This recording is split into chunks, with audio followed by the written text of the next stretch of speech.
In today's video, I'm going to teach you how to enable editing in PowerPoint. When you download a PowerPoint file from the internet, from email, or from a shared drive, PowerPoint often opens it in something called Protected View. This is a read-only mode designed to help protect your computer from potentially unsafe files. It's useful for security, but it can be confusing if you're just trying to make quick changes and nothing seems editable. So in this tutorial, I'll walk you through exactly how to turn on editing safely and get full control over your presentation. First, open your PowerPoint file as you normally would. When it loads, take a look at the very top of the window, just under the ribbon where your Home, Insert, and Design tabs are. If the file is in Protected View, you'll see a yellow or sometimes red bar stretching across the top of the slide area. This bar usually has a message like, Protected View, be careful.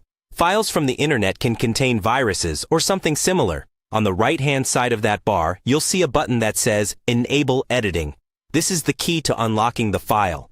Before you click it, make sure you trust the source of the file. If it came from someone you know or from a reputable website or system you use regularly, you can go ahead. If you're unsure, you might want to scan the file with antivirus software first. Once you're confident the file is safe, click the Enable Editing button. As soon as you do, the yellow bar will disappear, and the presentation will switch from read-only mode to full editing mode. Now you can click into text boxes, change fonts and colors, add new slides, insert images, and format your presentation just like any other PowerPoint file.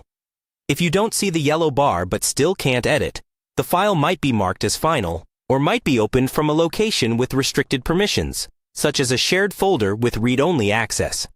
In that case, try saving a copy to your computer, then reopen that copy and look again for the Enable Editing button. That's all there is to it. By understanding Protected View and how to enable editing, you can work safely while still having full flexibility to customize your slides.